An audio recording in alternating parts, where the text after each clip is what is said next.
Hello, and welcome back to the club. I'm one of your hosts, Katie Hoy, and I am joined by a beautiful girl. You're looking particularly stunning today, Ash. How are you doing? I'm doing good. Thank you so much for saying that. I'm pretty sure it's this natural lighting, so it's making me look a little bit more tan than usual. Wow. Oh my God. Okay. Confidence boost. Yeah, I'm doing really well. How are you? How is life inside the tornado Pentagon?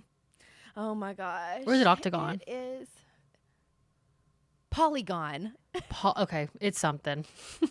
Yes. No, unfortunately, our house is still erect. We didn't have any damage or anything to the house. Unfortunate. And I do mean, unfortunately, our house is just a piece of absolute garbage trash.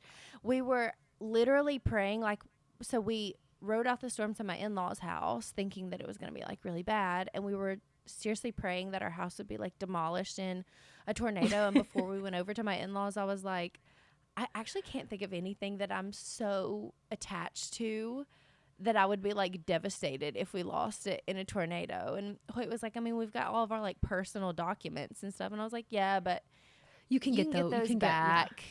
You can get a new passport, new social security card, all of that stuff. What you But can that's get just, back is the 14 months of fucking turmoil that you guys have gone through living inside of this piece of shit. Yeah, no, completely agree. Our door that has been leaking is cooked. She's done. No, it's so bad. She sent us videos and there's just water trapped inside the paint, paint bubbles. When she pops them, it just drips out water. But someone's coming, from what I understand, to rip out the whole backside of your house. Yes. So after 14 months, it's always been, and I can't necessarily fault them for this. They're trying to fix the issue and they're trying to do baby steps. At this point, now they're ripping off all of the siding off the entire backside of our house. And you guys need to understand, this is a 3-story home. It's not a little bit of siding, every single bit coming off. And so when Hoyt was telling me this, I was at the trade show in Indy, and Hoyt was and they said, if that still doesn't fix the problem, we'll talk about next steps. And I was like, next steps? What's next after that? They would have to rebuild the house at that You just have point. to raise it to the ground, set it on fire, literally, and start what over. are you talking about? No, literally, I can't express how bad it is. And this is not the only issue. There's still other problems that we have going on, but this one is obviously the most pressing. I've pretty much convinced myself that now we have mold in our house. This door's been leaking for 14 months. Yeah, that seems long enough. I would think so. The amount of times it's leaked, this is the 8th time that they've come out to fix it. By the way, I am talking about Harris Doyle Homes. So if you live in a Harris Doyle home and it's great, I'm so happy for you. But if you're thinking about building a home and Harris Doyle is the builder, do not do it. It is the biggest piece of shit. They're very nice people and they do continue to offer to help, but the help is not helping. So I think the problem with them also is that they use the same people for all of their maintenance. And so when they send somebody out to Katie's house for maintenance, it's the same person that has showed up the last 6 times and not done the job correctly. So it's just kind of futile to send this person back over. Okay. 100%. It's if you can't fix it, you need to consult someone who can, not just send the same guy that's got his thumb up his ass. I don't know. That's not a good enough answer. No, I totally understand. We just moved to a new house. Sorry to cut you off, but we just moved to a new house for the same exact reason. Our what's it called? Property management company. Since we don't own, we're renters, and it's terrible. But basically the same shit. We had lived in this house for 7 months, and since the week we moved in, the refrigerator water dispenser hadn't worked. We had kept having to basically resend a new maintenance request because the same guy would come, he would show up and he would say, yep, it's frozen. And we'd say, we know, we told you that we cooled off the fridge because when we first got there, our food wasn't keeping well. So we turned it colder and it froze the line. And this man has known it has frozen since last June. And he always says, I've got to go to Walmart or Home Depot, or if they don't have it, I've got to order this part. And then you literally never hear from this guy again. So the week we're moving out, I showed did I tell this story already? Like, I can't remember. I don't think so. I showed my fucking ass in an email to this company because Jake had been in communication with them back and forth for like 3 months, essentially. And I had never really gotten involved, but he finally forwarded me this email chain. And it's like he's the one emailing over and over again, and no one's responding to him for weeks at a time. And then when they do respond to him, they don't have a good solution. So I went off the rails. And a couple days later, we got an email saying, okay, you can move out. Like, please get out.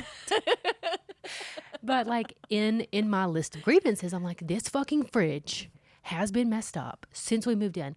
So they're like, we're going to send somebody right away. I'm so sorry. And it's the same fucking guy. And do you know what he says? It's frozen. You're like, I was like, there's the goddamn door. Do not show back up. I know you won't unless I submit a new maintenance request anyway. So I don't know why I'm wasting my breath, but please fucking leave. and at which point in time he would show up and say, girl, this is frozen. Mm-hmm. And you're like, I told you that. It's the same grievance that I have with Goodreads. Like when I finish a book and then it sends me an email and says, you finished the book. Like, I know. I just told you that. Oh my God. I was talking about Goodreads to one of my coworkers the other day. He's like a big fantasy reader. And he's like talking about Goodreads and he's like, oh yeah, I just like love it. And I'm like, oh, I fucking hate it. And he's like, why? I just like love keeping track. I'm like, have you ever looked at the recommendations? I'm like, I tell them, okay, yeah, I read A Court of Thorns and Roses. They're like, cool. Have you tried Harry Potter? Have you tried Hunger Games? Mm-hmm. Oh, you read this book last year that seems kind of related to, have you ever heard of To Kill a Mockingbird? Like, stop. You took the words right out of my mouth. Like, no, I'm an adult trying to read for pleasure. This isn't ninth grade literature class. Like, I'm not trying to read. We've all read To Kill a Mockingbird, have we not? Yeah, against our fucking will. Exactly. Goodreads, it seriously is the worst fucking app on the face of the planet. Has not been updated since the dawn of time. And yet, I'm on that bitch every day. Updating on my book status, looking to see what everybody else is reading. Goodreads is only fun if you have a lot of friends who also update their Goodreads. And you can see what, like, you can be nosy. Yeah, that's the best. Yes, exactly. Or, like, have conversations, whatever. But the app is absolute trash, and there's so many other, like, good new apps that are available now to keep track of reading, but nobody uses them. So then they're not fun. Like, yeah, we tried Fable. I think we told everyone, but we tried to do the Fable thing, and like no one's really using it. But it is seriously such a better app, and I just want everyone like I just need the culture to shift toward using that because it would make so much more sense. Exactly. If everybody would use Fable, that would be great. But they don't. Therefore, I have no choice but to stick with Goodreads. Yeah. So it is what it is. But I will continue to use it until the shift happens. So anyway, what all else have you had going on besides the move? Nothing much. Jake was in Germany this last week, so his absence was very much felt. But my mom came in and hung out with Susanna. So that was nice, but I've mostly just been getting railed at work. What about you? Oh my God, wait, hang on. We have made it like 10 minutes into this recording without even thinking about bringing up truck show week. What's it called? No, work truck week. Yeah. So that was going to be my response. That's what I've been up to. So not this week, but the week before was work truck week in Indianapolis. It was gorgeous. When I tell you, it was the best show that we've ever had. We got so many compliments, and I like to think that's because we have a relatively new team member. She joined us in July, so now there's 3 of us on the team, me, my boss, and this girl. Her name is Grace. And because we've had another person, we've been able to delegate, and everybody's been able to do like so much more work. It showed. It was gorgeous. Our setup went so smoothly. Teardown, I seriously think teardown was like record breaking. I think we broke down in 45 minutes. And like the way that, if you guys aren't familiar with like trade shows and how they work and stuff, particularly with this show, because everybody's bringing like big, huge trucks in, you have to enter and exit like in the order that you are closest to the door. So we are literally the booth in front of the door. So we are the very first booth that has to exit. And so we have to, like, as soon as the clock strikes 12 on Friday, we got to start tear down. We were done 12:45. I know you sent me that Snapchat, and I was like, "How is that possible?" The amount of shit that was in y'all's booth. It was crazy, and we had so many trucks in our booth this year because we're trying to do like a new thing. Basically, I work for like a parent company. We have 13 different brands. 6 of those brands actually exhibit at the show. It used to be 3 brands that exhibited, but now it's 6. Our booth was full of big, huge trucks. She was popping all over the place. It was the best booth ever. We got so many compliments. Like, I actually can't tell you the thrill of doing something well and then being recognized for that. Whereas, like, usually people are like, we should have this instead of, why did y'all do that? And we didn't have that this year. And it was just lovely. And so that was great. But then coming back this week, I'm like, wait, what is my job besides preparing for Work Truck Week? Like, I actually don't remember. So just trying to get caught back up and get back in the swing of things, which I desperately don't want to do. But alas, 'tis the season. I personally enjoy Work Truck Week because I get to finally understand what the fuck you're talking about. Because during the week, like, you're like, oh, I had to make this literature, or I had to like make a magnet for a truck, and I'm like, what the fuck is she like? I could like try to conjure something up in my brain, like hallucinate a little bit about what you do every day. But then once you like sent me the video of the booth, and you're like, I made this magnet, I made this side thing for the truck, I made this banner, I designed these pamphlets. I'm like, oh my God, that's so cool. I don't know, it just made everything come full circle for me as a fan. Well, good. I'm happy that I could provide that content for you. I'm not ever sure like what people are actually interested in, but I feel like this year everybody was like, send me a video of the booth. Like, let's see what you've been working on. And let me tell you, I worked on a lot this year. It's always kind of a cluster. Let me tell this one other story. So the truck that's parked literally in front of the big like door to get out, it's this big blue, the biggest dump truck that you can imagine, okay? On Thursday morning, we get to the booth, and some guy comes up and says to one of our people who work for my company, and is like, let me show you something. And so the guy's like, oh my God, this guy's going to try to sell me something. The guy walks over to our truck. He pulls a key out of his pocket, and he sticks it in the truck and unlocks the truck. And the guy that at my company was like,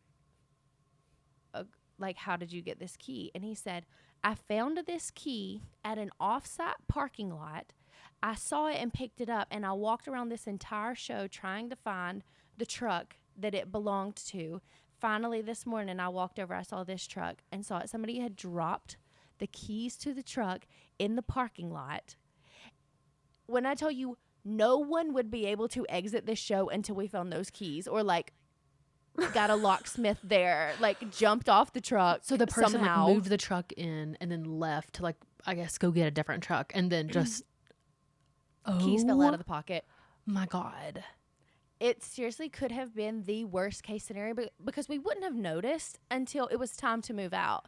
At which point in time, people are insane. Like, get out. Like, get the fuck out. It's seriously chaos. And so the fact that we avoided that situation is actually insane. Wow, that is king behavior. He was like gonna get to the bottom. He had an investigation in his heart, and he was not about to rest until the truck was found. And thank God, because, and like, the guy that worked for my company said, like, when he pulled this key out and stuck it in, he was like, is he trying to tell me that, like, he has a skeleton key that will work to any of these trucks? Like, I don't understand what he's trying to tell me. He's like, that it clicked that this key had been lost and then found. And the fact that, like, the parking lot where it was found, it was not, like, it was off-site. It was not anywhere where it was supposed to be. So, yeah, it was a chances crazy. of finding that were, like, slim to none. Exactly. So very fortunate that a good person found the key and we were able to get out. But yeah, work truck week was amazing. I ate so much cheese and no complaints. I'm sure you're feeling very good. For those who don't know, Katie is lactose intolerant. Yeah. It was Some fun. context, just for that little snippet. Yeah. It was fun. And I'm feeling not great now, but I feel a lot better than I did. So, yeah, all good. Did you have anything else to say? Because I did want to tell one last little story before we jump in. I don't really have anything on the list. No. Okay. Sorry, this is just like the Katie show today, I guess. But I need to tell you guys about the dumbest thing that I've ever done in my entire life. This happened on the Saturday before the work truck show. I was going to leave on Sunday to go to Indianapolis. Hoyt was in Atlanta for his trade show the week before. So he was coming home Saturday morning. He didn't get home until like 9 a.m. And then I was leaving the next day at like 6 a.m. We didn't have that much time together, but that's not really part of the story. So that morning, he's coming home, and I make bread every Saturday morning. So I roll out my dough. I get the loaves put in the oven, and I've got like my bowl that it proofed in. I like put water in it, put it in the sink, and then I'm gonna wipe down the countertop from where I'd like spread flour or whatever so that I could like make the loaves. I always take my rings off whenever I do this because obviously I don't want to get like dough and flour and stuff all over them. So I sit those on the countertop. I go to wipe down the counter, and I'm wipe. I see my engagement ring go flying into the sink. Oh, God. And I just hear plink. And so, of course, I stand there not moving or saying anything for a good 15 seconds. Like, you're joking. So I call Hoyt, and I'm like, hey, don't be mad. My ring went down the drain, but I haven't run any water. Like, it should still be in there, but, you know, I just wanted to let you know. And he's like, are you fucking serious? Like, I'm driving home from Atlanta. I've been at a trade show all week. Now I have to come disassemble our sink. So I'm like, you know, whatever. So a little bit later, I get to thinking, I'm like, I could take the sink apart and find this ring. So I do. It was extremely easy. You just like literally twist these things off, and I dump it out, no ring. And I'm like, okay, I don't know where this could be, but I'm like, it must be in the disposal because I haven't run any water. Like, yeah, it has to just be down in there. So stuck I get down my in there, flashlight. yeah. I'm like, yeah, I'm looking around. I don't see it. And I'm like, it must have fallen like, it's got like the teeth on it. You know, I'm like, it must have fallen through the teeth and gotten like down in there somehow. So I call Hoyt, and he's like, do not take the garbage disposal off by yourself. Like, wait till I get home. He gets home. He takes off the garbage disposal. We're looking all around everywhere, like, cannot find this ring. And I'm like, I literally saw and heard it go into the sink. I know for a fact it's in there. I've looked everywhere else. Like, it didn't go flying anywhere else. So we're just like, what do we do? We're looking up, like, the anatomy of a garbage disposal, like, trying to figure out how else we could get into this thing. All of a sudden, I look over at that bowl of water, and I stick my hand down. Yeah. Oh, God. I stick my hand down into the bowl. Sure enough, there's the engagement ring. Had not been in the drain this entire time. And so Hoyt was like, why was that not the first place that you looked? Why did you just automatically assume it was in there and then run with that? And I was like, because I'm dumb. Like, there's no other Yeah, how can I make it clearer? Like, I'm not claiming to be a genius here. This is the dumbest thing that I've ever done. And Hoyt was like, yeah, Yeah. You guys are like my favorite, but there was a time. So Katie and Hoyt came to Salt Lake City, and we decided they like wanted to do this breakout room. The way, like, you don't realize that sometimes relationships are the blind leading the blind, and you don't realize it until there's two people who are married trying to get out of a breakout room and doing the dumbest shit in succession that you've ever seen in your life. Like, it was so eye-opening. Like, we almost didn't make it out, and we made it out I think with like 2 minutes left or something, because I just like randomly figured it out. But Susanna wasn't helping because she was like screaming in the background the entire time. True. So I do put a bit of fault on the at that time like 8-month-old. So yeah, we weren't working under the best conditions, but when we got out, Katie and Hoyt are like, yeah, we've never made it out of one. No, like, we're literally dumb. Like, they've done multiple and never broken out of the escape room. The thing about the escape rooms is that, like, the first time we ever did one, I was like, I didn't realize how intricate these like booby traps are. I didn't realize that it could, like a laser pointer could open a door. I didn't know. I thought it had to be like glaringly obvious. Now I feel like they make this shit so intense. My brain, I'm not an outside of the box thinker kind of girl. Like, it needs to be plain black and white for me to see it. Now, you are probably thinking, was the glass bowl full of water in the sink not black and white? Yes, it was. So again, I'm not like making any claims to be the smartest person alive, but this was seriously so fucking stupid, and I'm embarrassed, but it's also really funny. It's also hilarious. Yeah, it's good. It's good content for the thing. I don't know if I've talked about this yet, and if I haven't, I'll just keep it brief. Did I tell y'all last time that I'm a snowboarder now? Like, no. So I've gone snowboarding twice, and I'm pretty much like good. Like, I'm going down the bunny hill. I'm like fucking shredding down the bunny hill. I haven't like really escalated to greens yet, but yeah, I'm pretty good.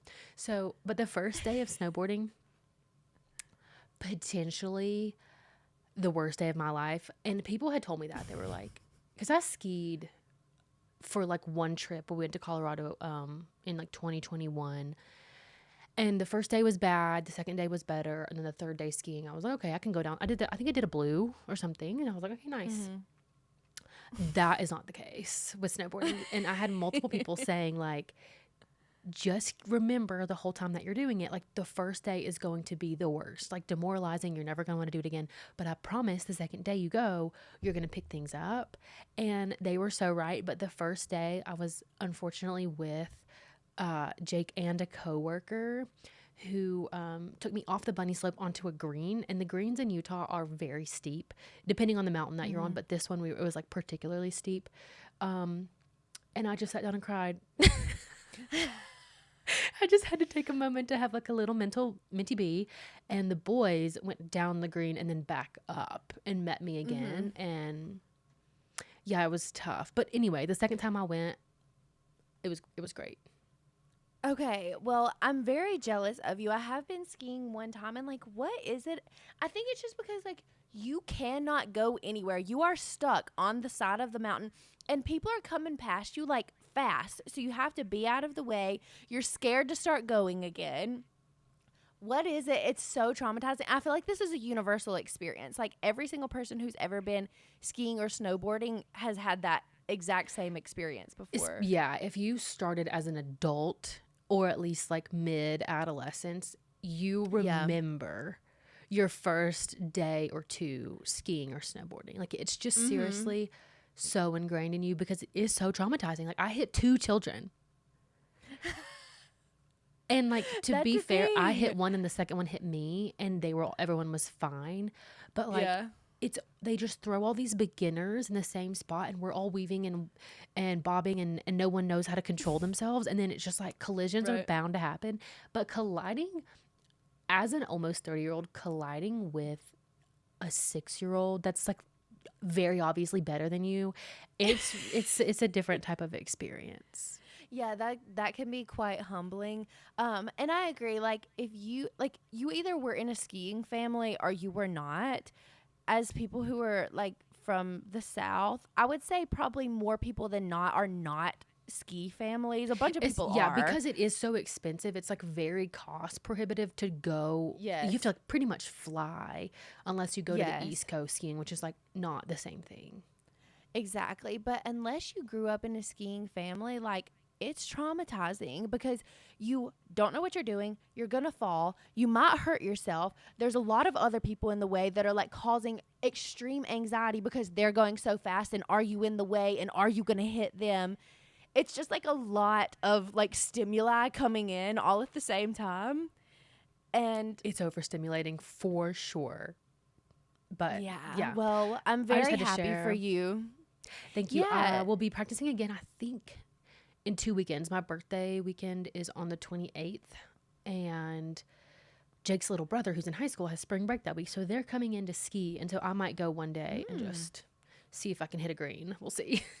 Okay, well, best of luck. I'm sure that you'll crush it. And hopefully the third time will be like, Yeah, the you'll be charm. set, good to go. Yeah, like shredding the gnar. So, Yeah, I hope so.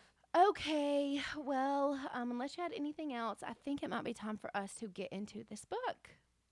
Okay, yeah, I'm ready. I'm ready. You want to start off with the author bio? Yes. So this book that we're here to talk about today is The Wedding People by Alison Espach. So I'm going to read her author biography. And by the way, I don't know how to pronounce like 10% of the words in this, so just bear with me. Alison Espach is the New York Times bestselling author of The Wedding People. She also wrote Notes of Your Sudden Disappearance and her fictional audio series, In-Depth Market Research Interviews with Dead People. She has written for McSweeney's, Vogue, Outside, Lit Hub, Joy Lab, and other places. She lives and teaches creative writing in Rhode Island. Alison received her MFA from Washington University in St. Louis. She has been a writer in residence at the UCross Foundation for the Arts, Millet Arts, the Wasaic Project, the Cuddy Hunk Writers Residency, and the San Miguel Literary Sala.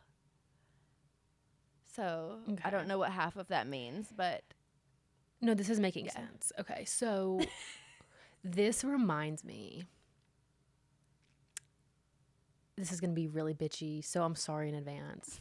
But do you know, like, when people who have relatively obscure or like just not widely known degrees, and they'll put their name, they're like, oh, I passed my test. So now I'm Ashlyn Clark, comma, AFNM, comma, MD, comma, RPAAR, comma, SLC-D. And you're like, okay, can you just say it in plain English? Yeah. Like, you've been writing for a long time and you're a part of many committees. Great. Yes. You teach. That's what we need to know. What the fuck is the Wasaic Project? Ain't nobody know. And like this, honestly, it does feel more literary. And I feel like even the book like lends itself to like portray that kind of image of the author. So this might just be a case where like we're not in that realm. We don't understand that stuff. Yeah. Maybe these things are popular, but like I, as an idiot, don't know what any of this stuff means. Yeah, as someone who's not like a practicer of the literary arts, this means nothing to me. Yes. And I would really like, again, I don't know, did you get this from like Google or her personal website? Yeah, her website. Yeah, I think writers think of their website as a place that like people who are really interested in what they're doing come to, not just like two bitches with a podcast. So she's probably like creating it for some specific audience, but unfortunately it's falling on deaf ears here. Yeah, I completely agree, but not gonna, knock her for it. So it is what it is. That's Miss Alison Espach. Would you like to read our book synopsis? Absolutely. Okay, so it's a beautiful day in Newport, Rhode Island, when Phoebe Stone arrives to the Grand Cornwall Inn wearing a green dress and gold heels, not a bag in sight, alone. She's immediately mistaken by everyone in the lobby for one of the wedding people, but she's actually the only guest at the Cornwall who isn't here for the big event. Phoebe is here because she's dreamt of coming for years. She hoped to shuck oysters and take sunset sails with her husband, only now she's here without him. Meanwhile, the bride has accounted for every detail and every possible disaster the weekend might yield, except for, well, Phoebe, which makes it that much more surprising when the women can't stop confiding in each other.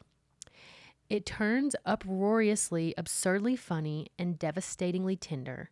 Alison Espach's The Wedding People is a look at the winding paths we can take to places we never imagined, and the chance encounters it sometimes takes to reroute us.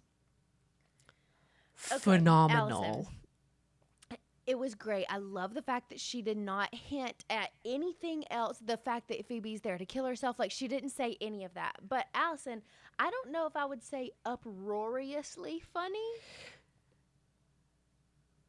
That seems like an exaggeration. It's like the other day I was at work and I was trying to tell a story and someone was like, oh my God, like that can't be true. And I'm like, okay, can a bitch hyperbolize? Like, you know what I mean? Like, can we not all be in the same, are we not on the same wavelength? Like, I'm going to let her have this. If she personally feels like what she put down on these pages is uproariously funny, I'm going to let her think it. I don't know that most of the audience would agree, but I don't think that we could say that there's no comedic value. So, right. I agree. Like, I definitely giggled at a few things and a few times out loud. I did think that there were parts of the book that were funny. I was not in tears. And it's not laughing. It's not the forefront of what I think of whenever I like reimagine myself reading this. So, yeah. But overall, I'm not going to, give her too much crap about it because at the end of the day, this is one of the better book synopses that we have read on this podcast. Yeah, so true. She gets extra points. And it sounds like this last part, like she didn't write. It's like from a critic. And so, agree. Again, like if they think it's funny, that's fine. I don't know what they're reading in their free time. So exactly. So I think context is important. But let's move on. We can talk about just our overall thoughts and just generally discuss things. Okay. I only have 2 main points that I want to discuss. Now, I immensely enjoyed this book. However, this style of book is simply not for me. I like to think that this is for the same kind of people who are able to read like murder books, because I like internalize things way, way, way too much, and it like actually affects me. Like it affects like my mentals way too much. So I don't really read like thrillers if there's like murder and stuff involved. I just need like a fake setting. I need it to be light, and like if it's not going to be fake and light, I need it to be like sick, like fantasy stuff like that. Yeah. But I was laughing because at the end of the last episode when we were introducing this book, I was like, I'm just ready for something lighter. Like I don't feel as though this book was lighter. Literally. Okay, because I had the same thought. Like this is probably the only book I've ever read that set out to tackle like depression and infertility and these really, really hard topics to discuss. Mm-hmm. And as someone who like personally has never dealt with those yet, or like very fortunately, I don't feel like I'm at a place to comment on the way with which she addressed them.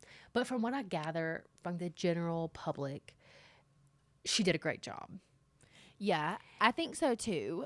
I don't mean to say this to like discredit her, because I think that it's a great book. That's not like my genre of choice. Correct. And I totally feel the same way, which is not surprising. Like we're sitting here on a fantasy romance podcast talking about a very deep, sort of depressing book. And I felt the same way. Like I wasn't giddy to read it every night because I felt like it was sort of a chore. And I already come from a place where I'm a bit harder of a critic on books these days because I barely have 30 minutes every night to like squeeze one in. And so when I do that, whenever I actually have a minute to sit down and read something, I want it to be an escape. It's total escapism. I want it to be happy and upbeat and like uproariously funny and like something that's just taking me out of my day to day. And like I just felt like it was putting me in a position where I was getting depressed at work because all my patients are dying, coming home and reading a depressing book about a divorce and a suicidal person, and she can't conceive. And it's just like, it was so hard for me to like not be yanked down with her. Yeah. But at the same time, like I could see where someone who has gone through this would really benefit from like kind of fleshing it out with Phoebe. 100%. 100%. And I think if you are like a literary fiction kind of girl, I think this is probably like a fantastic book. Anyone who said that this is their favorite book, like, I can see it if that's your vibe. Yeah. And I also agree with like the writing style itself. It was very cut and dry, not a lot of like fluffy adjectives and things. But there was one thing that I wanted to critique in particular, and that's like she would have a dialogue going on between two people, and like you'd be following along, right? And then it would veer off into this almost stream of consciousness with no quotations, just the main character. Yes. And then we'd pivot back to the dialogue, and you're just supposed to like assume that parts of, if not all of that stream of consciousness was also verbally conveyed, because then the person that's like responding to her would respond to some little tidbit that's like in the consciousness stream. Mm-hmm. And so I felt like we kind of missed out on a little bit of connection with the other characters from Phoebe's perspective, because I don't know what they're hearing and what they're not. Yes, no, I picked up on that pretty quickly too. I can't tell if I like that or not, because I did appreciate how she would say, like, it would be like a person talking. She would say, like, yesterday I went on a walk, and then that would be in quotations, and then like next paragraph down would be like, the next thing that happened was that she saw a bug on the tree, and that's like coming from not Phoebe's perspective, because this is written in the third person, but like you said, it's like stream of consciousness, just like telling you what was the next thing that was said without being like a quotation. I almost feel like if she would have done the thing where she italicized like thoughts or something like that, that could have been a little bit more helpful. But I didn't love that. And like the other thing that I wrote is about the writing style. To me, this feels a little bit like whimsical, the way that it was written, and I don't necessarily feel like that matches like the themes of this book and kind of like the overall vibe. Mm-hmm. Like, this writing style is the exact same way that the book The Very Secret Society of Irregular Witches was written, which has like total Matilda energy. It's like really cute and really sweet, and like there's a little bit of magic involved. And it fits perfectly. And that exact same writing style here, like, it wasn't quite working for me. Yeah. Because it did lend itself to like having funnier parts, but overall I felt less connected to not just Phoebe, but like all the characters for some reason. And so I just found it hard. It's not like it was a bad writing style. It was just really different than what I'm used to. And so having like a plot that's way different than what I'm used to, plus a different writing style, was difficult. I completely agree. And like, again, it's not a bad writing style, but yeah, and I couldn't tell if she was maybe trying to use it to make the reader feel lighter about the story, because at the end of the day, like it does turn around, and like there's a lot of like darker topics that are talked about, but there is funny stuff and kind of like quippy things. So I couldn't tell if she was just like using it as a way to make the story feel a little bit softer, but it wasn't coming through for me personally. No, it was definitely giving chair of 18 different writing like committees and philosopher and teacher and XYZ, and so I think it's fitting for her, but not necessarily my favorite style. But then going away from like writing style and actual like content of the book, I hated the amount of COVID that was in there. Like lockdown this, COVID that, work from home, Zoom stuff, because I really feel like it takes away from the timelessness of it. Yes. But I also, again, if this is something that she wants readers who have gone through this and experienced the depression that came with lockdown to really relate to it, then I guess it is important. But for me personally, I just like, I don't know. I think that's a totally fair point. And actually on the toast, so Jackie's podcast, the book club, what is it? The Redheads. They read this book and Jackie talked about it and said like it has a lot to do with COVID. And she said that before we had read this book. So when I picked it up and the very first time it started talking about COVID, I was like, oh yeah, I forgot that Jackie had already mentioned that. Whatever, like I don't think that's that big of a spoiler. And because I had that added context and then she would bring up COVID like throughout the book or like lockdown, whatever, I did not feel like it was a lot. I think because I was set up to believe that it was going to be like the COVID entire related plot. Yeah, I thought that was going to be like the entire theme of the entire book. So to me, because I had already like had that warning ahead of time, I didn't necessarily feel that way. But I agree with what you're saying. I think that this is relatable for people who were in their adulthood in COVID, but like 20 years from now, people aren't going to be able to relate to that or even like understand what that was like. Yeah.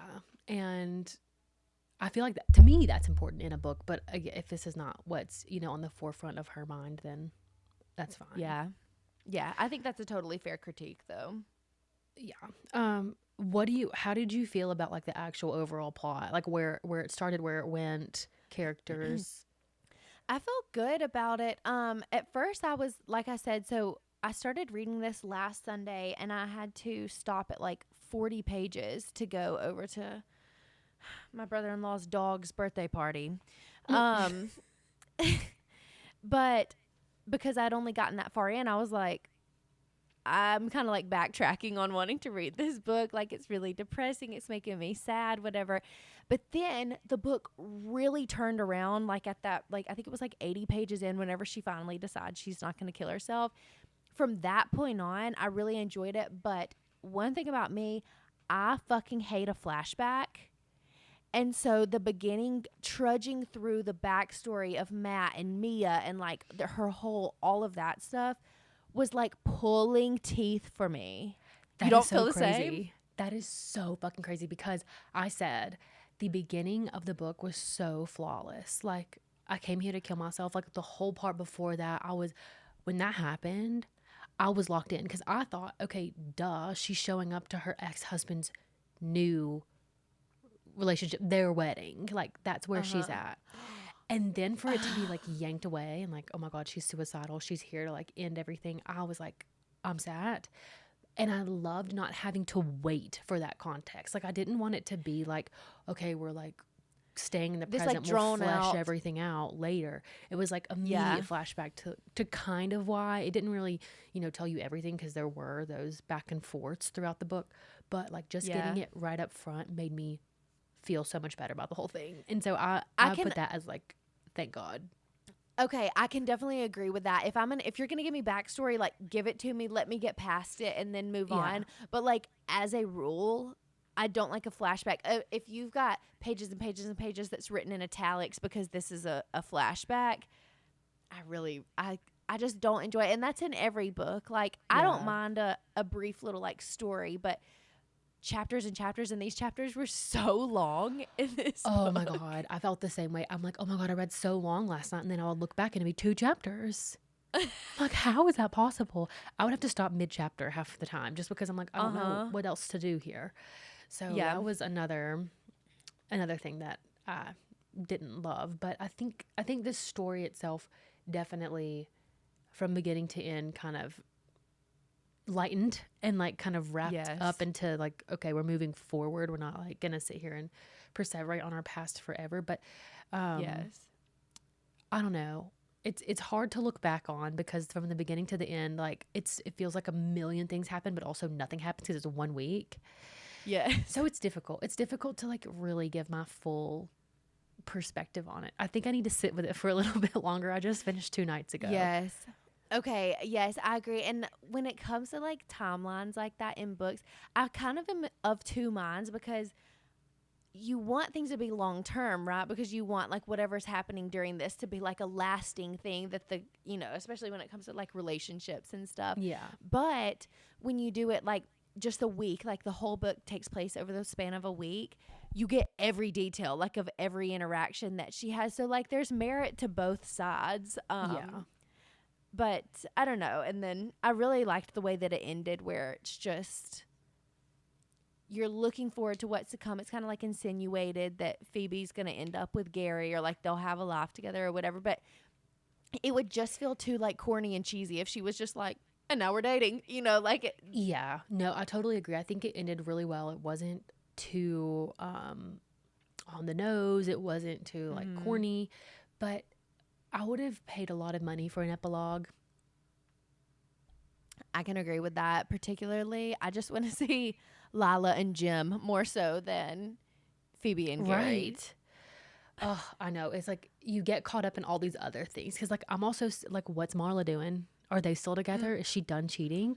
How was Canada? Where the fuck is Mia and that baby? What are they doing? Great points. So that kind of is, we're starting to talk more about the characters. Do you want to dive into our character lineup? Yeah. We can just start with Phoebe if you want. Okay. What were your feelings about her? Okay. I'm still not 100% sure, because I feel like she's at the end of the book way different than she was at the beginning of the book. So it feels wrong to critique past Phoebe, but in the flashbacks in particular, I don't like her. We don't have anything in common. I feel like she's very submissive, very like meek, and I think that's what most of this book is about, is her like evolving from that into like a confident person thanks to Lila.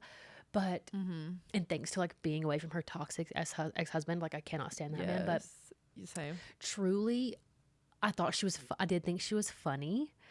And I liked that she was like really smart about like obscure shit that has nothing to do with everyday life. There is nothing more impressive to me than people who know stuff about like random historical facts or random literary facts. I love it. And so I like her now, but I didn't like her before. But it was really fun to see her like blossom and like kind of being in love with life again. Yes, no, totally. I felt like really sad for her at the beginning, like just because I can't imagine the state of mind that you have to be in to just be like, I'm just gonna end it. Like I'm so sad, and she has quite literally no one like that she can turn to about anything. She doesn't have a family. I don't think she has friends. Like that has to just be really isolating. So I felt really sad for her. But let me just say, I've never contemplated suicide or like had that experience. But if I had, I do think that the one thing that could stop me from killing myself was finding out how somebody else's drama ends. Like I feel like I relate to Phoebe so heavily in that way. Relatable. Oh my God. That is hilarious. Like just, she's like, wait, how, I can't, if I die, I'll never know what Patricia says at the end of the speech. Like, what the fuck? Like gagging herself. I will say too, like what a glamorous way to go out. Should she have gone out that way? Like the most expensive hotel, the best suite in the hotel, an emerald green silk dress that you never got to wear because your husband's a piece of shit. Anonymous, like not to romanticize suicide. That's definitely what I'm doing right now, but not intentionally. Like there's just so many things that are really relatable about Phoebe. Yeah, and that was one of them. Agree. Yes, and even I thought like after she decides she's not going to kill herself, she wakes up like, I'm just going to go to the hot tub. And then she has this like immediate zest for life. And I thought that it was really funny. And it was like perhaps like bordering on like mania, but I really don't think so. Like, I think that if you decide you're not going to kill yourself, then you're just like, wait, actually. Yeah, all of a sudden you're like looking at everything in a brand new light. Yes, and like I actually think that's probably quite relatable. She just like goes down. She's like, I'm living for me now. Like I'm gonna do what I want. And she's like, I would like to fuck you, guy from the hot tub. Like I thought that it was so funny, and like I kind of loved the switch up. Oh, I love the switch up too, and I thought it was really funny because she was like, well, fuck, if I don't kill myself, then my therapist wins. Like she's like, I told them I was gonna do this, and they didn't believe me. But if I don't do it, then they're right. 100%. But so happy for her. I just feel like she's one of those people who obviously, like other people, feel very confident confiding in, even if they don't know her. And like, I would kill to be that person. Like, I want to know your secrets. I want to know all of the stuff, like all of your drama and everything. Please tell me. But I obviously don't give off that energy. And I'm so jealous of her because she obviously does.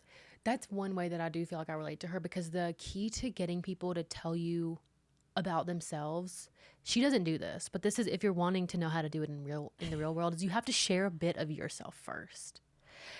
And so you don't have to overshare. You don't have to tell them about your parents' divorce. But like, if you just like give them a little bit and like give them a background, give them a safe space, people will tell you stuff. And it's really great. And it's like, it's just nice to have context on people. But I felt like I did relate to her in that way, because I'm always like looking to know. I love knowing things. It's one of the greater like joys of life. It's like learning things about people in particular, like drama. Yes. But I felt the same way. Like people that never have met her are just like spewing their guts to her. And I just was like, wow, what a compliment. What a privilege. Yeah, she obviously is giving off some kind of energy, which is like kind of interesting, because to me, she seems quite boring and quite just normal. Like, I don't know that that's really the kind of person that I personally would spill all of my secrets to. Yeah. But she must have like a look, just something about her. Yeah, I think so too. That was really fun for me to live through, because you could tell even when they were doing it, she was shocked about it, because she did have this past life of being the boring professor, and like, you know, her students would open up to her, but not anyone in her personal life. Yeah. And so to have these random people socially accept her and like lean on her, I'm sure she was like, what is going on? But again, it proved to her like life has meaning. Yes, exactly. No, I love that, like, life is worth the living, because she needs to know if Marla is still cheating on her husband and like what's going on there. But I had written down, like, before the book even ended, like, she needs a fresh start. Like, she literally needs to move somewhere new, like sell her house, don't like buy a whole new wardrobe. She needs a new job, everything. And I'm so happy for her that that's what she's going to get now. And I truly wish her nothing but the best. I also hope that she finally like publishes her book and everything works out that way with like the mansion that she's going to be staying at. It was just like a sweet ending, and I really, really enjoyed it. I'm so happy for her. I'm so happy for her too. Now let's talk about the real main character in my eyes, which is Lila. Okay. Well, go ahead. What do you have to say? Talk about an amazing, flawlessly written character. Like, I don't have notes for Alison on how to have better written a controlling bridezilla, like, is in charge, has always been in charge. Yes. I kept waiting for this, like, character development where she's like all of a sudden like, oh my God, like my whole life I've been this. No, she ended the same way she began. And it meant everything to me, because I'm like, you don't have to change who you are. But like, I don't know. I think if it wasn't for Lila being who she was, Phoebe would literally be dead. And so we owe her everything. And we just like watching from the sidelines, Lila's life was so entertaining.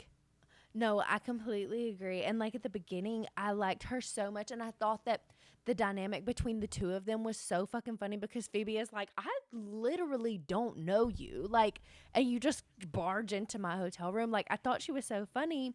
And then like, as the book goes on, I was like, wait, I kind of like understand why people don't like her. Like, why she doesn't have real friends or whatever. But it was so funny. And you're right. She doesn't have character development. Like, she's she's a little bit insufferable, and like, she has no plans to change end. That. She has no plans to change. She and her mom are gonna, die happy being miserable, bitter people. But the thing is, they'll have money, and that's all they care about. And it's so funny to be like the bystander to that. Yes. It really reminds me. So there's actually, do you watch Southern Charm? Mm-mm. Okay, there's but this I know character. everything that's going on. Okay, the like patriarch, or no, she'd be a matriarch. Her name is also Patricia, but she's loaded, an art curator. Her and her husband are like friends with the like British royalty. They like so loaded. Obviously, he's passed. She's like 82 or something. She's old. She's done with Southern Charm now. She has created the most insufferable offspring I have ever in my life witnessed on TV. And the only way to do that is to be the rich, semi-drunk old lady who doesn't give a fuck about anything. Mm-hmm. I promise that your kids will turn out to be just like Lila. That is so fucking funny that there's like a real world example that it sounds Of quite Patricia similar. named Patricia. Yeah. Yeah. That's so Yeah. funny. Maybe she drew her inspiration from Southern Charm. Oh, that's a good idea. Yeah, that's a good thought. I bet she did. But yeah, anyway, back to the characters that are real in our book. But like Lila means everything to me. I cannot even express in words like how happy I am that she was like, why didn't something come and ruin my wedding earlier? Like now I have to have a breakdown about this goddamn car. And now I look stupid. Like, couldn't one of you have like lit the hotel on fire? 100%. No, she's so fucking funny. And like she needs to regulate her nervous system like so badly, but she never will. And it's the thing about Lila is like I almost feel like she's self-aware. Like she knows. Is, I think. But I that's think so. not her problem. That's what makes her a little bit more likable. Is like, uh-huh.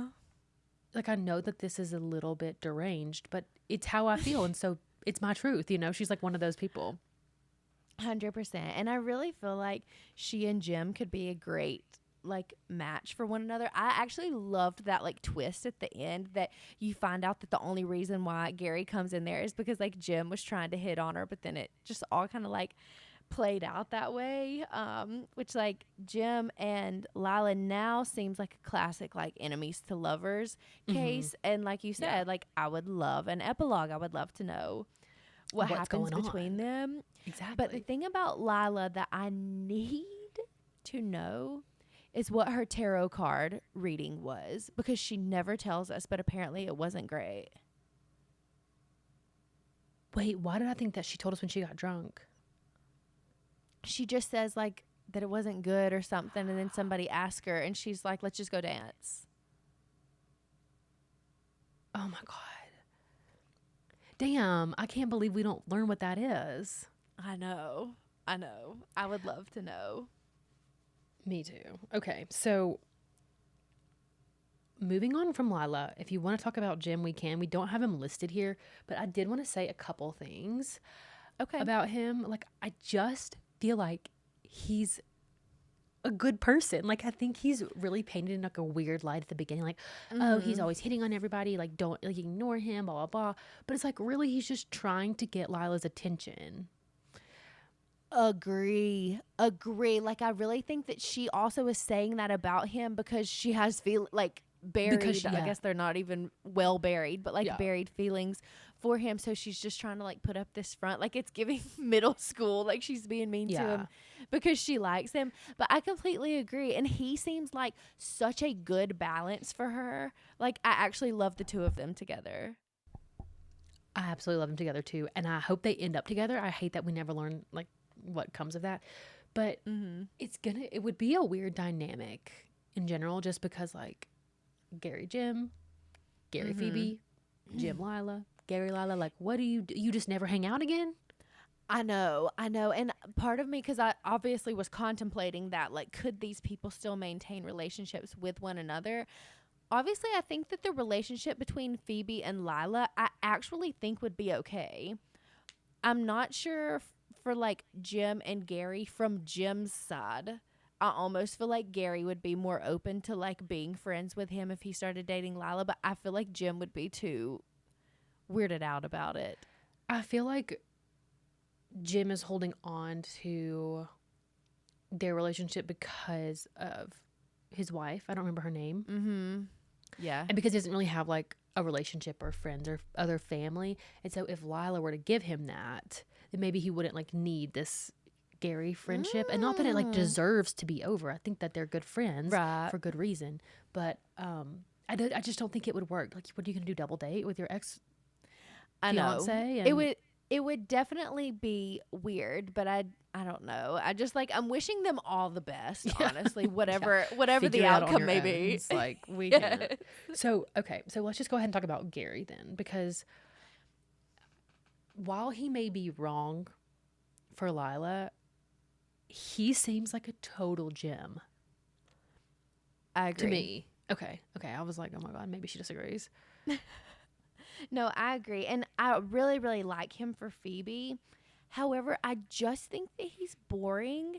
And I question whether or not Phoebe is going after the same kind of guy. Because from my perspective, having read about like her and Matt's relationship and now her and Gary, I feel like it's quite similar. And maybe it's just like the feelings that she has toward Gary like are different. Maybe there's like a different energy. But I don't know. They just feel like the two men kind of just feel a little bit similar to me. That's interesting. I felt like they were very different, but I know what you mean by like Gary is boring, because I think that's how she wants you to feel about him in the context of being with Lila. Yeah. Because he's like, just kind of stuck following her around and doing whatever she wants because he doesn't really have any motivation to do otherwise. Like, he's just like happy to be happy to be alive and happy that like someone cares about him. But then whenever he was with Phoebe alone, and they had these little glimpses of doing fun stuff, like the hot tub was a good one, and the books, they were like, free the books, like spin them all around, like, and then them surfing was really, I loved the surfing scene. I did too. I loved that one. So I feel like we got glimpses of what they could be like, but then I didn't really like the montage of them being together alone, doing all the chores, kind of, not the chores, but like the errands, because they were both so, I don't know if it's scared is the right word, but they both seemed like they were holding back from each other, and it made it seem kind of stale. And I'm like, well, this isn't the time to make it stale whenever they're about to literally end a wedding to be together. But unfortunately, that's what happened. Completely agree. No, I completely agree. And like, the thing about Gary is that he does seem so level-headed, and it made me question, why were you able to get this far into almost marrying this other girl? And like, the only thing I can think of is just like, it's the trauma. Like you said, like, it's just nice to have somebody who cares about him and like seems to get along together. I don't know, but I just feel like he's more level-headed than that and would be someone willing, like, he was stood at the altar. He was going to go through with it. Yeah, but he just doesn't seem like that to me.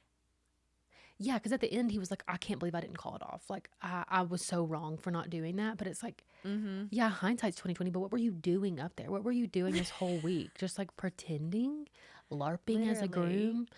But yeah, I just feel like everyone in this book needed like a reality check, and the only one that actually got one was Phoebe. I completely agree.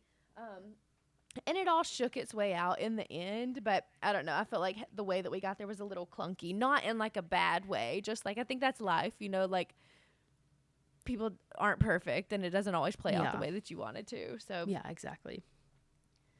Okay, up next we have Gary's sister Marla, and I'm dying to know what you think about her. Marla was so motherfucking funny. And she just like brought a different dynamic to the story. Because she was so mean to Lila, which I did feel bad for Lila. Like, let me just say that.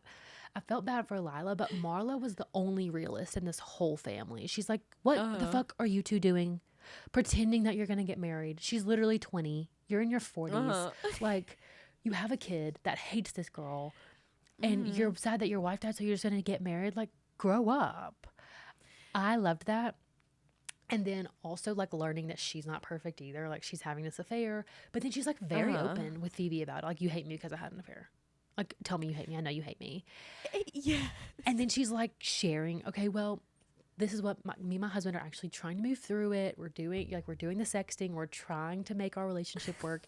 And I just felt like she was so real and like honest. And I loved that. And the sex were so fucking funny. Like, so funny. Like, basically just two people who who like Googled like what is a sext? Like Chat GPT, please write me a sext to my husband.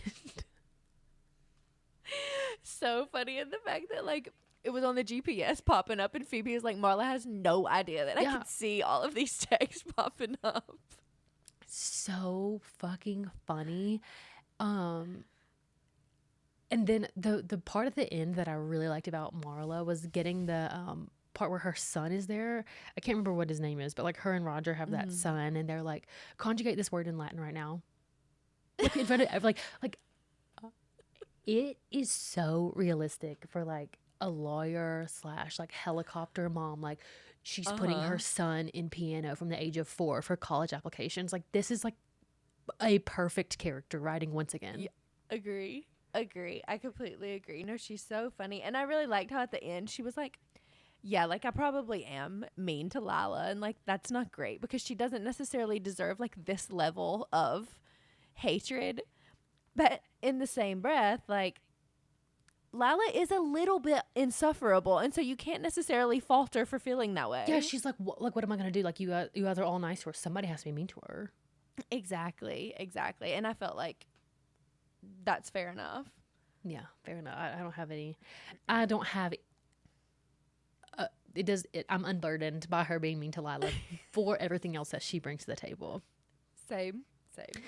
Okay, so speaking of people who are mean to Lila, we can talk about Juice if you want. Okay, I usually like when she first got introduced, I was like, oh my god, I don't want this little like tween, but I actually ended up loving having her in the story, and I felt like she was written perfectly. I don't know why. I feel like because I said the exact same thing about Andarna from the last episode.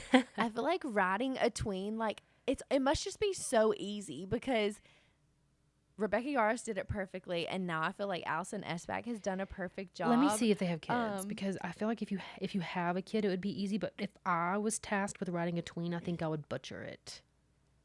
Okay, Juice I felt like had the perfect balance of being really like young and naive, but also having that a little bit of wanting to be like kind of rebellious, like a little bit bratty. I felt like she was a really good blend, but one of the parts that I like wrote down that I thought that was so funny is when Phoebe has to take her to go buy sandals because she doesn't have any like open-toed shoes, and Phoebe is like, one of the rules is like you have to just do whatever the bride says. If the bride says to get open-toed shoes, you have to get open-toed shoes. And Juice is like, what other rules do you know? Phoebe's like, a lot. I thought it was like so way cute. Too many. Yes. That is so funny. I can't find out if she has kids. There's like not any information regarding her like personal life really. Now that I'm thinking about this, because she went to school in St. Louis, she's like a literary girl. Now she lives in Rhode Island. I'm like, is this based maybe like a little bit on her personal So I kind of thought that too. I didn't know that she like went to St. Louis and went around, but the character Phoebe herself being so literary and a professor, because she's a professor also, I kind of thought, okay, maybe she's like personifying or like, you know, representing herself in the main character. And I could really see that if that's true. And maybe she doesn't have kids. Maybe she's just been around enough. I mean, she's a professor, so she's been around students long enough to know how people act at certain ages. But Juice was written so well. I actually think that all of her characters are like flawlessly designed and executed. Juice was no exception. I think that she was really funny. The Tamagotchi pet was cracking me the fuck up. Same. And like just the burial and the big funeral, and like it was one of those things again where kids like, you're like, oh yeah, we'll do that when we get on the boat, like don't worry, and then like, okay, we're here on the boat, like didn't you say we were gonna do a funeral? Like it's time to like come back, you know, fulfill what you promised. Yes 100%. No, it was so cute, but like it also made me really sad, like at the rehearsal where she was so upset and she was like, I miss my mom, like I just wish that she was here. And I thought that was really sweet too. So I just felt like her overall dynamic, like everything in this book to me just feels relatable and so realistic, and like you're always going to get points from me if that's the case. If you're making shit up, like immediate deduction, but this just felt like authentic. Yeah, that's a really good word for how I felt about most of this book. It's like super authentic. And I feel like that's hard to do in the fiction world, but yeah, she crushed. The only other people that I had to talk about, well, we talked about Patricia, unless you had anything else to add about her. No, just I think that she's insane, and I thought it was hilarious that she had the naked painting of herself brought in because, quote, she knows that it's special to them. Like, no, bitch, you just wanted everybody to see you.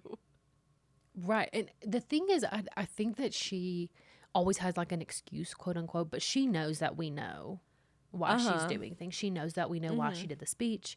She knows about this painting. Like, she's very aware that we're privy to her games, and she doesn't give a fuck. She's going to keep playing them.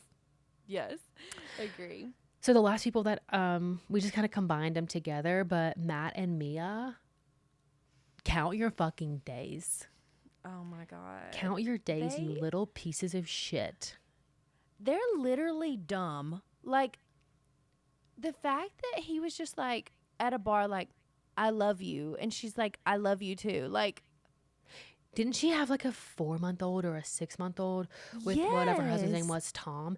And you two are going to leave your spouses when they're both very clearly in episodes of depression. And you're going to decide, oh, we'll come together. Because our spouses definitely aren't both depressed because we have anything to do with it. There's just their own battles that they're going through. Right. But we're perfect. And you have a kid and I want a kid. So let's get together and see if this works. They're literally stupid. Like, and what I don't understand is that I felt like Matt genuinely loved Phoebe. Yeah. He's just dumb. Like, what are you doing? And honestly, like, I don't forgive this kind of like spontaneous behavior at the age of 40. Like, you know exactly what the fuck you're doing. Exactly. You know what you're doing. You're smart. You're both professors. Like, you know these things. So I don't forgive that. I can't look past it. And like, the thing is that up until the point where Matt showed up at the hotel, I kind of just felt like mild disdain, just kind of like almost apathy toward the two of them. Like, he sucks and I'm sorry that he did this to Phoebe, but at the end of the day, like, Phoebe's life is going to be better off for this. As soon as he showed up, I was like, no, actually, like, I fucking hate you and like, you're dead to me. Yeah. No, he was dead to me from the beginning. Whenever he initially, like, you flash back and he's like, oh yeah, like, I didn't see your sex, but like, I don't want to have sex with you. And like, he and haha with Mia at the meeting, like the big like award ceremony, and like not even really thanking Phoebe when he went up there, and just like, I don't know, he's just like very quintessential. We got married for convenience and we stayed together for convenience, but I do kind of love you. Yeah. And then you like show back up. You have the audacity to show back up and pretend like nothing's wrong. I don't really get it. Like, oh yeah, well, I left you because it was my own problem, but I take all the blame. But like, can we just like move on? No, we can't move on. Oh my God. Like, seriously, when he showed up and when Phoebe actually slept with him again, it made me feel physically sick. Like, yeah. I don't know if this is relatable to anybody. I mean, I'm sure it is. Never mind. But I got back together with an ex-boyfriend like in high school that I had no business getting back together with. And now when I think back on that time, I'm like, girl, what are you doing? Like, why would you get back together with this person? And it makes me feel physically sick. And I have that exact same response to reading Phoebe's situation. Yeah, because I mean, I think everyone has had this happen where they get back together with somebody and it doesn't work out. A lot of times, though, I feel, especially in the South, people will break up and then get back together, and then it's like at a time where it really works, and it's like, oh, it's going to be perfect. Like, you know, they get married, la la. Yes. But not from you and I. And we both have the same thoughts and feelings about like trying to make something work that's just not going to work. It's also one of my least favorite tropes in the book, where we're like pretending that things are great, especially from a relationship standpoint, where we like live in this la la land for a moment and we just like let ourselves like give in to like our desires. I hate that. And for her to sleep with him whenever he comes back, it it felt like it was supposed to be like tying things up, like wrapping things up and being like closure for Phoebe, but for me it just felt like the biggest mistake on the planet. I completely agree. Like, and I'm sure that Phoebe is sitting there today just kicking herself like, why would I do that? And it's like, it's a moment of weakness. Like, this is your comfort. You know this person. Like, you know the life that you could have with this person. But come on. Like, it actually, I get the worst pit about it. Even just like thinking about it. It makes me feel sick. And what made me feel sick too was just watching her as a character shrink back into like a former version of herself. As soon as he walked in the door, I was like, no, you're better than this. You have spent the last 2 years of you guys being separated working on yourself. Maybe not the whole 2 years, maybe the last like week or so, but like literally you're better than that. But I think it takes some people, it just takes something like that to prove to themselves that they have actually evolved and moved on. But the sex was unnecessary. Ugh, I hate it. And the fact that he was like gonna go with her to that he did go with her to the wedding the next what are you day. doing? Like, oh my God, what are we doing? I absolutely hated it. Like, pit immediately. Pit. And like, also everyone at this wedding, you've told him about your divorce and his infidelity, so you're gonna show. One thing she doesn't have is self-preservation skills. Like your reputation is on the line here, and you're gonna show up with the one person that like made you look like an idiot. No, literally, to a wedding of people who respect you. Why was Lila not like, absolutely the fuck not? He can't come to my wedding. What are you doing? Like, that was such a missed opportunity for her to have a Lila meltdown moment. Like, she had done it for less. So I would have killed for her to intervene. Killed. I agree. So yeah, Matt, again, count your fucking days. And Mia, you're just an idiot. Like, there's always a little bit of sympathy for the female in these situations, but I feel like she brought this situation upon herself, and I don't know if she ended up going back to her ex either. But I hope he didn't take her back. No, I hope so too. Like, I hope she's just like single mom and hating every second. Okay, so that is our character wrap up. It is now time for us to play favorites. So we'll start with favorite character. Who was yours? Patricia. Oh my God. Love that call. Flawless. Like, she's actually like such, she just is the rock with which the story was built. If she had not created a monster, this wedding would have never happened, and Phoebe would have never lived to see the light of day. Yeah, I don't have any notes. And then then her daughter just like forgives her, and they go off to Canada together. Like, I love it. Yeah, they're so toxic, but like, I love it too. Yeah. The thing about this book is that I actually had a really hard time picking a favorite character, but mine is Phoebe, which, if you are a longtime listener, you will know, like, we do not pick the main character. Okay. Like, we don't. No. And the thing about this book is, like you said, she's the only person who has very much depth. Like, we know the other characters, but not well. And I just really enjoyed the story. Like, I loved seeing her go from like her deepest, darkest days to like this zest for life, and now she has a new life. I just loved the story so much, and I guess since it's from her point of view, I had no choice but to make her my favorite. However, it was difficult to choose, and I do have an honorable mention, and that is Bootsy, Lila's grandmother. Hilarious. Bringing the Tupperware full of a gimlet? What'd she bring? I can't remember. Yeah, I don't remember. She's like, they'll never make it the same way. Just bring it. No, she was Bootsy actually is the reason Patricia exists, ergo Lila. So we owe them everything. Also, going by Bootsy, their obsession with the Kennedys and the linen and the all-American like New England family, it doesn't get much better. It really doesn't. No, I agree. Like when she's like talking about Jackie's wedding and Phoebe's like, who's Jackie? She's like, Jackie Kennedy. Like the woman is deranged, but in the best way. Yeah, I loved it. Okay, so what was your favorite scene? Okay, so I have two. The first one is at the rehearsal dinner when Jim finally calls Lila out on her shit. And I was like cracking up about the fireworks and him just being like, what do you mean we're going to miss the fireworks? Like, it's not possible for us to miss the fireworks. Like, they will be in the sky regardless of where we are standing.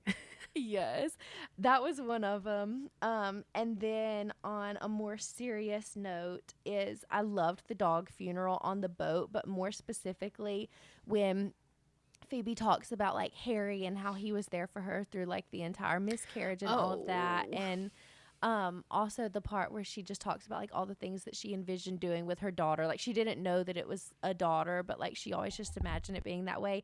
I thought it was really, really, really sweet. That's such a good point. I love the Harry of it all. Yeah, that was a great scene. Such a good scene. Yeah, that's really fucking funny about the Jim thing too.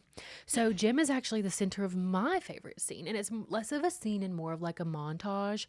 But when Jim and Phoebe get high and he kind of like really spills the tea and opens up, and then Lila like goes on this, Phoebe goes and like writes this insane speech, but it's like the first time that she's written in like years. And so she's just like happy to get stuff down on paper. And then she looks at it and she's like, well, that's a piece of shit. Like I can't say this out loud. I'm just going to have to go off the cuff, whatever. And then flash forward to they're at the rehearsal dinner and she tells, Jim, she's like, I'm never going to have 2 weeks again. And he like loses it. And everyone looks at them and you can tell that both Gary and Lila are both very jealous. I was like, this is the moment that we've all been waiting for. It's for everyone to realize that these two people don't belong together. No, that was such a good point. And I love the fact that it was like Phoebe thought she ate with the speech, wakes up the next day and is like, I was actually not I was not of sound mind whenever I wrote this. But then isn't it like toward the end she ends up telling Lila pretty much every single thing that she had written in her speech anyway? I can't remember exactly what happens. Yeah, because Lila's like, oh my God, I can't believe, like I wanted to hear your story, like your speech. I can't believe that we canceled it. She's like, no, don't worry about it. But then she starts realizing that, oh my God, this wedding was a waste. Like I spent my dad's $1 million and now I'm not going to get married. And it was his dying wish for me to get married and spend this $1 million. And she's like, well, every wedding is a waste. And so then she kind of goes into like her speech and it was actually useful for something. So yeah, all the better. Yes. No, that was great. So now that we've discussed our favorites, let's move on and talk some shit. So who was your least favorite character? Okay, I already like maybe hinted at this, but just Gary. And like, again, I think that he's probably great for Phoebe. I just find him to be dreadfully boring. Yeah. Which is fine. That's hilarious. But like for the sake of kind the of a book, hot take. Like, maybe you should save that for your hot take. Okay, well, that's what I was going to say, like, because technically he's the male main character. Yeah. He wasn't doing it for me. Like, I'm sorry. Like, let's be honest. I'm a Cassian girl. Gary's not my type. Gary's not going to work out. Like, you don't need a GI doctor to come in and, like, but this is always our complaint with, like, I don't know, I guess, like, contemporary fiction. What is a man from Pennsylvania or Rhode Island or whatever, like what does he have to offer us? nothing. We already have the run-of-the-mill white man sitting in our living rooms. Like, we Exactly. know, like, we're happy. What we need is escapism. What we need is a fantasy man to swoop in and save us. 100%. So, Like, and Gary's not doing that. he's not. And I don't know. Like, he's my least favorite character, but I don't feel like hatred towards this man. I Yeah. just think that he's boring. Yeah. No, I think that's a fair assessment. I think that he and Phoebe are the same type of boring and that they'll have a lot of fun together. But I don't think he's like doing it for us. I completely agree. Like, I think that they are great together, and I wish them nothing but happiness, and I mean that truly. Okay, what about you? Who is your least favorite? Besides literally Matt, I could not fucking stand Nat and Suze. They were the world's fakest friends I have ever come across. Ash, that is such a good call. Like, they weren't good friends. They weren't like interesting to the story. I love that she kept calling them high bun and neck pillow. Because that's all they ever were. They never like showed themselves like, I'm this important person in Lila's life. I'm just like, we're just along for the ride. And like, I don't know. I just like really felt like no connection to them, even for Lila. Maybe a minute when they were like dancing after the tarot card reading, but otherwise they were just not, they weren't real. They never were going to tell her that her relationship was fake. They never were going to tell her that she had fucking food in her teeth. What are friends for? Seriously, that is like girl on girl crime to not tell your friend she has food in her teeth. Like, it is. And it's your job. It's also your job as a friend to say like, I think that you're unhappy. Yes. Like, if your husband's not going to say it and your mom's not going to say it, I know for a fact I have at least 4 friends that would be like, you're being a wench, and I think it's because your relationship is shit. Like 100%. If you don't have somebody in your life that would say something to you like that, like, you don't have a real friend. And I completely agree. And like, it's granted, they were playing your typical bridesmaid role. Like, you're supposed to hype the bride up and be like, let's do whatever she wants to do. Yeah. They did that. But like, and I think that Lila also was aware of the fact that the relationships like between them were not what they used to be, and they probably were very, very close if they went to boarding school together and like were roommates or whatever. I'm sure that they were really close when they were younger, but like, relationships fade and that's fine. But like, I feel like if you're 28 years old, you're a little bit too old to be like forcing this fake narrative of your friendship anymore. Yeah. No, I totally agree. I seriously, I feel like they're so lame. And like, the one calling the baby the little worm like really freaked me out. And then she was a nurse, but then it said that she went to med school, and I'm like, that's not the same thing.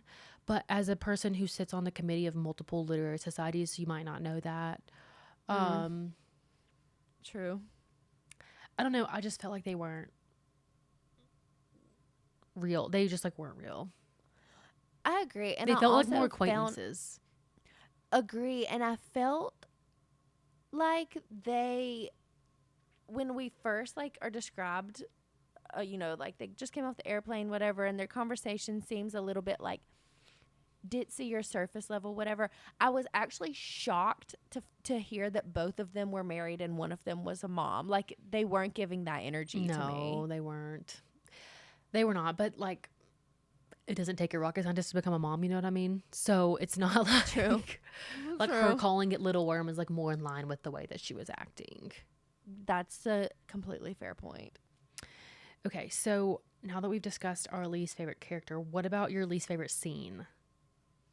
Okay, I'm wondering if this is yours, but like, Matt it's gonna showing be up at the end. Tell. Oh no, actually no, that wasn't. Okay. I want to be extremely clear that I say hate because I cannot fucking stand this man. And it made me feel physically ill for like him to put her through that. However, I actually also felt incredibly vindicated by everything that Phoebe was like able to say to him in that moment, and the fact that Matt did regret his decision. Like, he knew that he fucked up, that he messed this all up. He's just an idiot. And Yeah. But now I'm dying to know what yours was. Yeah. No, I think Matt's a gigantic idiot, but I, at the end of the day, like, needed him to show up because I needed her to be able to say everything that she said. Her having sex with him, again, physically ill, like, I don't even like thinking about it, but getting to say the things that she said was helpful. I am glad that they ended everything relatively amicably. Yeah. Because there's nothing I hate more than like a man who thinks that I give a fuck about them after our relationship is over. So knowing that she was the one that got to end everything eventually made me feel so happy for her. Yeah. But the thing is, like, I never thought he was actually going to show up because he kept calling and texting and where are you? And are you alive? And I'm worried about you. And I was like, this is bullshit. He's saying this like while he's laying in Mia's bed, you know? But then for him to show up and realize, oh my God, Mia's not the one for me. I just like, she was just there. And I just like thought maybe this would be better. And it didn't turn out to be better. Yeah. Oh, so good to hear. Yeah, agree. So for those reasons, it couldn't be my least favorite scene. My least favorite scene was when Phoebe was really trying to have an orgasm in the tub for the first time in like 2 years, and Lila just storms in and decides like, I'm just gonna stay here. That was a really good one. She's like, hello? She's like, so does that water thing like really work? And she's like, well, I guess we'll never fucking know, will we? Because you can't read the room. Oh my God. Like, Lila cracks me the fuck up. Like, to just, like, oh, this is my wedding. I'll just have a key to everybody's room and I just, like, do as I please. She's so fucking funny. She is so fucking funny. But I just, like, I hate a blue ball situation at any, it doesn't matter what the context is. So will always, you know, be up for a contender of my worst scene. Like if that's ever a scene. Okay. Do you have any hot takes besides hating Gary? Don't. Okay. I don't know that this is a hot take, but for me, the most anxiety inducing thing about this book is not the fact that she was there to kill herself. She contemplated it for like almost a third of the book before you find out that like she's not going to do it. That was not what gave me anxiety. What gave me anxiety is that she got on an airplane in a dress and heels and her phone, no water bottle, no earphones, no toiletries, no makeup, like I get it. She's going there to kill herself. She doesn't need those things. You still like St. Louis to Newport is not a short flight. I was actually just Did she have money? Like, so she raw dogged the plane. That to me, like that's more stressful than the fact that she was going to kill herself. Okay. That is hilarious.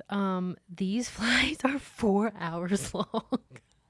Exactly. Like that's not a short flight. Such a good point. Like, okay, sure, you don't need things of this world if you're not going to be in this world the next day, but you don't need a water bottle. You don't need your wallet. Like, I literally pack 6,000 things in my backpack whenever I go to like fly on an airplane. Like, I need to have. She didn't have snacks, which I know they give you a snack on the airplane, but like, still, what's going on? Like, you know, she was in a deep dark place to raw dog the plane like that. Oh That's crazy. In a dress and heels for 4 hours. No, thank you. Such a good point. In my head, like, I'm not geographically inclined. And so to me, when she was like, oh, I'm from St. Louis. Well, first of all, let me just start off that I thought they were in Newport Beach, California for like the longest time.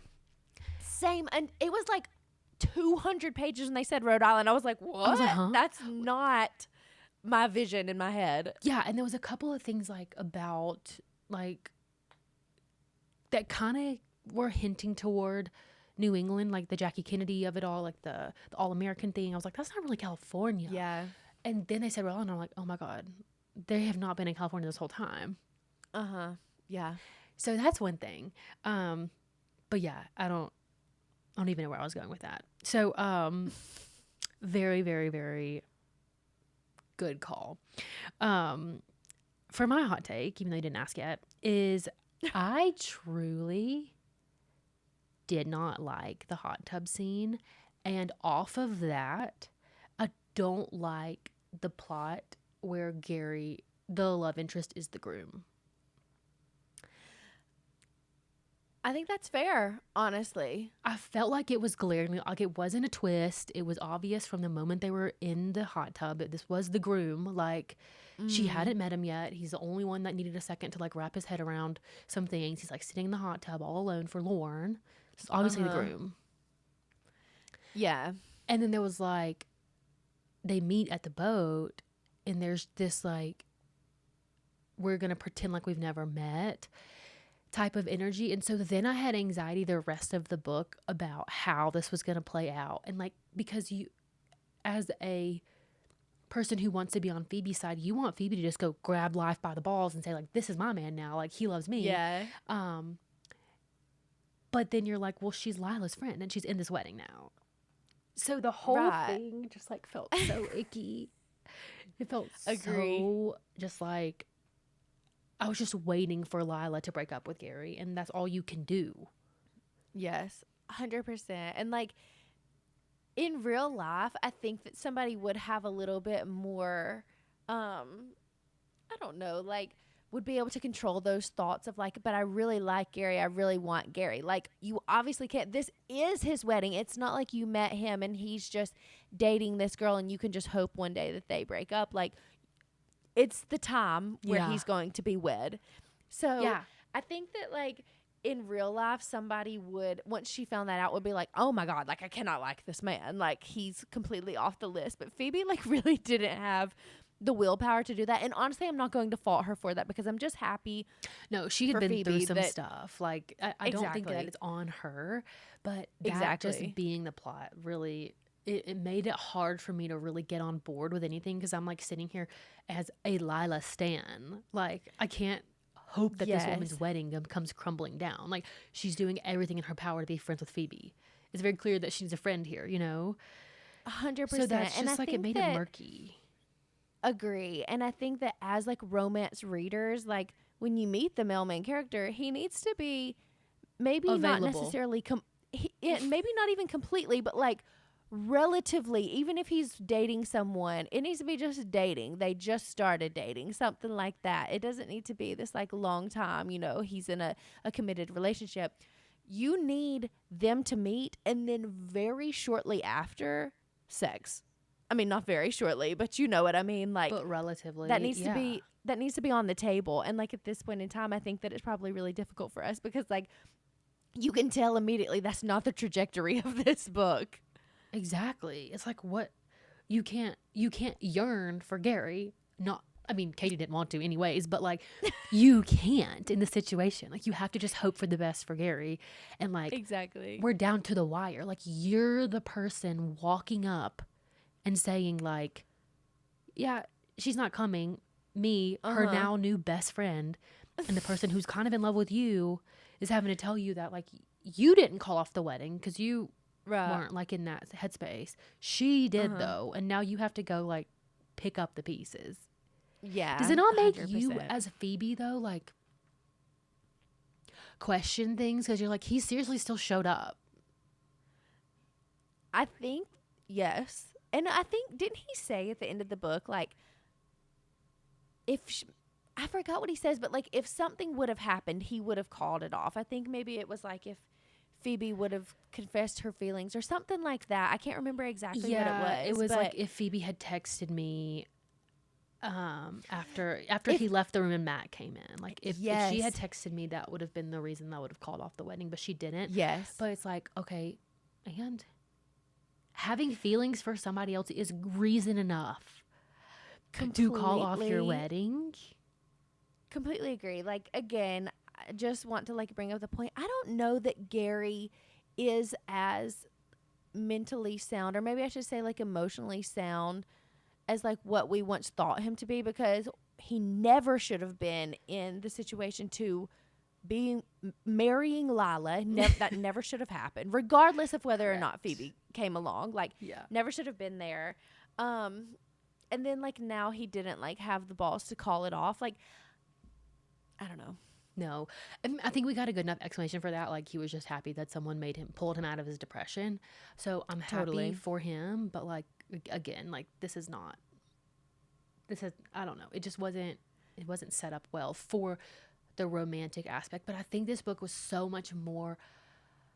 It was about so much more than the romance that I can't really fault her for not putting that at the forefront. But the romance that did exist was just very icky and murky. But the other thing that I didn't like about the hot tub scene was how embarrassing it was for her to say, "I want to fuck you," and him to be like, "Oh, well, you know what? Like on any other man in America who's not, even some that are married, like, that would have worked." 100%. No, I thought it was probably a good exercise for her. But it was incredibly hard to sit through. Yes, that's a great way to put it. She needed to practice, like, going after what she wanted. Putting herself forward. Out there. Exactly. Okay, so now it is time to share our final ratings. We'll do stars and chili peppers. So go ahead. What did you think? Okay, so chili peppers, 0. This was not a romantic. What am I trying to say? This was not centered around romance, and it was very clear. I should give you -1 for the blue balls, but I'm just gonna say 0. Okay. And my overall rating, I'm giving it 3.75 stars. I think it was good. I think it had the potential to be great if I was into this genre. Yeah, no, that's totally fair. Kind of in the same vein. So I actually gave this book, obviously 0 chilies. There was no sex, no nothing. But I gave this book 4.5 stars because I don't think that it's fair to deduct points just because a book is not my style. Like, I'm not going to read anything similar to this unless it's like another book that we're reading for this podcast. I'm not going to read something else like this. Like, I just don't enjoy this kind of book. But I can't in good faith, like, say that this was bad. The only thing that I'm, like, deducting points for was, like, the writing style.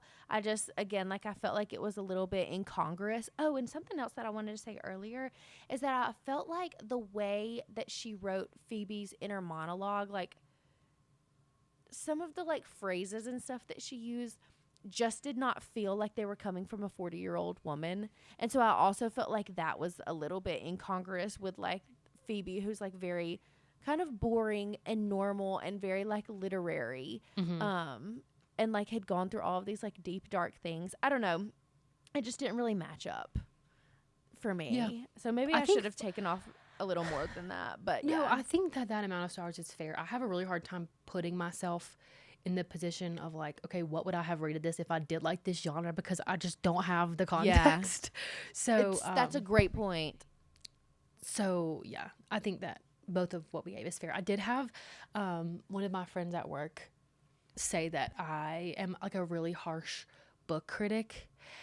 And I think it's so funny because when we started this podcast, you were the one that was always rating them lower than me. But I think as time has gone on, I just don't have enough time. Like, my reading time is so sacred that if something even begins to make it unenjoyable, like, I'm like, you deserve the guillotine. You know what I mean? And so, like, I'm going to have to just give it points based off of where I'm at in life.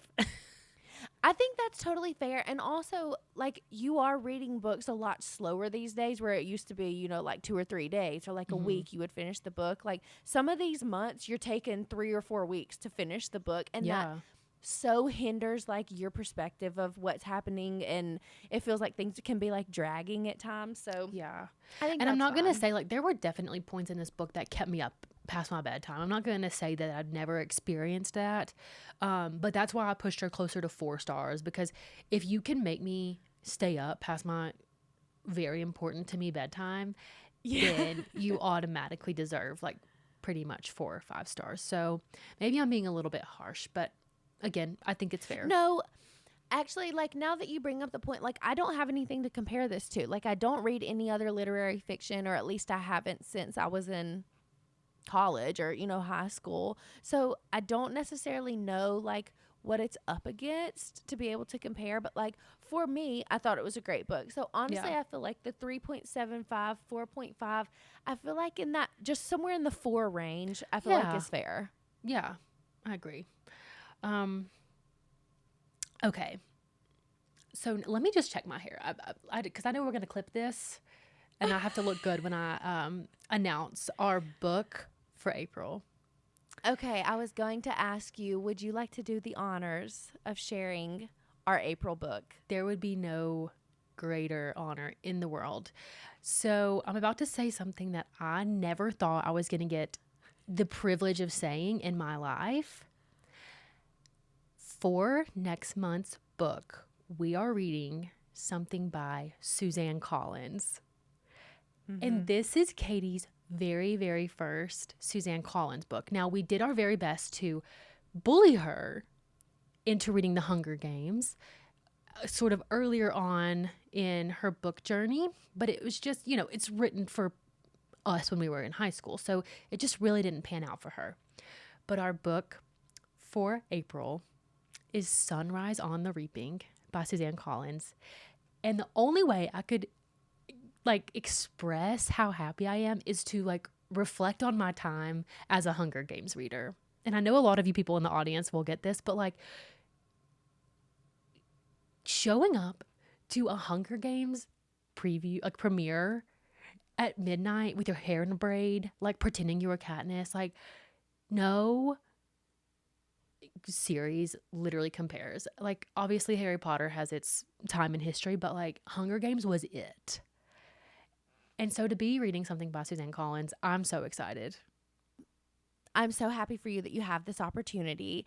I am very, very, very curious to see what this book will be like. I imagine that this is going to be another no spice situation, because I do believe that this book is like a young adult yet again, because I think she writes them when they're pretty young. But yeah, I couldn't read The Hunger Games because I was trying to read this as a 30-year-old woman, and I already knew the story and everything that had happened, and just the time had passed for me. I literally made it 4% into the first Hunger Games book, and I was like, I actually can't do this. So this will be interesting. It is, I believe, from Hamish's point of view, who I love. So we'll see. They're making a movie about it, which could be fun. Maybe we could see it together. Do or a screening. Something. I would love that. But yes. But to put in context, though, you've seen The Hunger Games. You know what happens. It's not like you're unaware of everything. And so I think this will be a good read for you. This is actually, so her book, The Ballad of Songbirds and Snakes, which is the one from Snow's perspective. That was the first book I really read in a long time and started me back up on my reading journey. And so Suzanne Collins just holds a really special place in my heart. Okay, well, I'm very, very, very excited for you, and I'm excited to see what she's got for us for April.